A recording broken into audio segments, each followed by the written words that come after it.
So a lot's happened in the past few days with myself rewatching Doctor Who. There's also been a special episode of Red Dwarf, and I finally got round to playing through and completing the story mode of Injustice: Gods Among Us.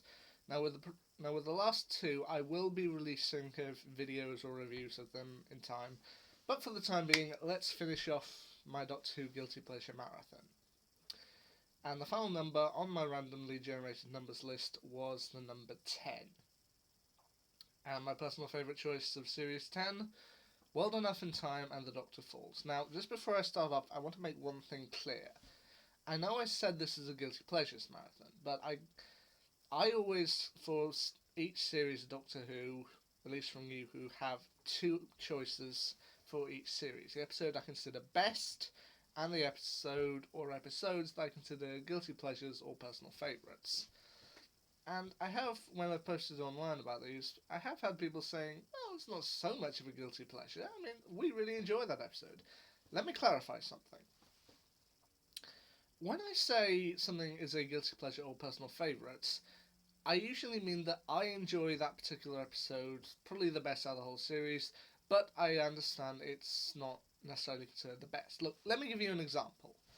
Now, with my choice for Series 6, that was Closing Time, and that really is a guilty pleasure, as I have heard and seen that some people don't like Closing Time or don't like that particular episode.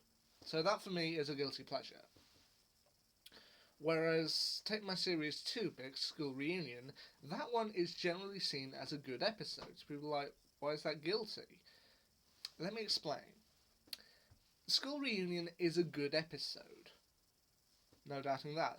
But because it's in the same series as ones like The Impossible Planet two-parter or The Army of Ghosts two-parter, which are, I consider, great episodes, it can tend to get buried in the mix. So, yeah, I classify it as my personal favourite of Series 2, but it can often get buried by some of the bigger and greater episodes. World Enough in Time and The Doctor Falls, though, however, is the one point when I consider my two lists cross over, as World Enough in Time and The Doctor Falls is my personal favourite of Series 10, and is also what I consider the best episode of Series 10. However, I will admit this episode or story was slightly ruined by the marketing, as before this episode even came out, they had kind of announced online and with pictures that Peter Capaldi's Doctor would be taking on the Mondasian version of the Cybermen, not seen since 1966's The 10th Planet. And it was also revealed online and in trailers that John Sims' Master would be coming back. So, yeah, this episode was slightly ruined by the marketing, but I still think it's the best episode of Series 10. This was first broadcast on the 24th of June and the 1st of July 2017. The Doctor, played at this point by Peter Capaldi, really wants to try and see if he can reform his friend Missy, played by Michelle Gomez. He feels that she can be good if she tries hard enough. So, along with his companions Bill Potts, played by Pearl Mackie, and Nardole, played by Mal Lucas, he sets up a test for Missy. He will set the TARDIS to scan for random SOS signals, and then they have her answer one of those signals and see how she does. They get taken to a 400-mile long ship that's reversing away from the gravitational pull of a black hole. Now, as a result of this, time for those 400 floors, those on the lower floors, i.e. close to the black hole, time goes much faster for them than it does for people on the top deck. And when they arrive, Bill gets shot and seemingly killed. He wasn't killed on purpose, it was like a man who was just generally panicked, thinking, oh, she's human, oh dear, they're going to come and get us. So Bill is seemingly taken down by the orderlies down to the lower decks, who say they can repair her. The Doctor and friends eventually follow, but Bill has spent pretty much 10 years down on the lower decks after being repaired.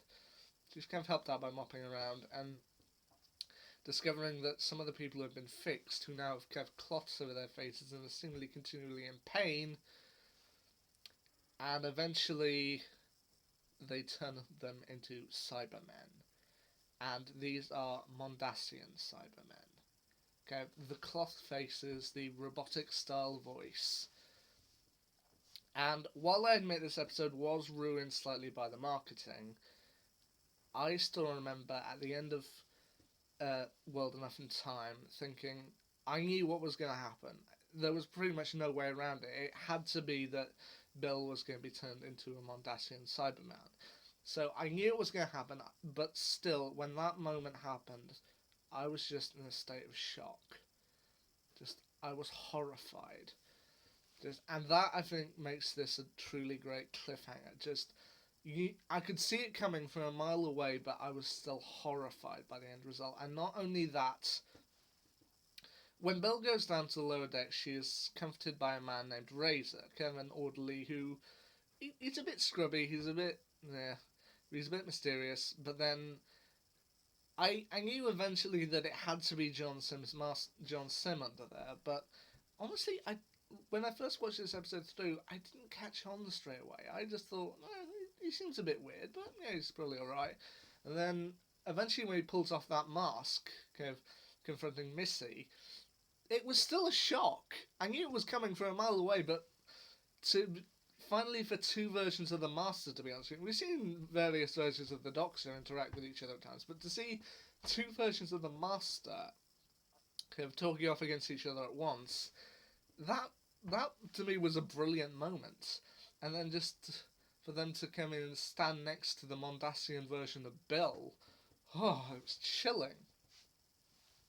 I will admit the second half isn't quite as strong as the first, but then with cliffhangers it's kind of a crapshoot, but it's still a pretty good episode with them trying to work their way through the upper floors, trying to stay ahead of the Cybermen, and ultimately trying to stay alive. I mean, there are apparently farms every few floors, and they're going to try and keep the children safe so that the Cybermen don't get them. I will admit, I would have liked to have seen more designs of the Cybermen. I mean, okay, we get the Mondasian version, which is, of course, the version from 1966. But aside from those, we also get the version from 2006 and the version from 2013, which are good to see. It's nice to see three versions of the Cybermen all in one story. But I also think I would have liked to have seen some of the in-between designs, or some interpretations of the in-between designs. Such as, we had the Mondasian Cybermen, we had the ones from 2006 and 2013. It would be nice to see something like a version of the ones from 1975. Possibly seeing the different kind of levels of the Cybermen as they kind of work their way up to the final battle. This is also, of course, one of Peter Capaldi's kind of final episodes. It's not the final episode. It does set up for the cliffhanger when, at the end, he's about to regenerate. But I do think, I think this is a good one, and I feel this was a cracking end to Series 10. This built up the stakes bit by bit. It's also a bit of a departure episode for Nardole and Bill, although both would return for Peter Capaldi's final episode. And I do think this was a great one for Series 10 to go out on. So, there we are. My Doctor Who Guilty Pleasure Marathon is complete. Seems a little anticlimactic to end on. You know what, I'll throw in Day of the Doctor as well, just to round things off. But yeah, World Enough in Time, I remember being chilling first time I saw it, and then The Doctor Falls rounded off everything very nicely. So as I said, I will do Day of the Doctor. So I will do Day of the Doctor to round off my Guilty Pleasure Marathon.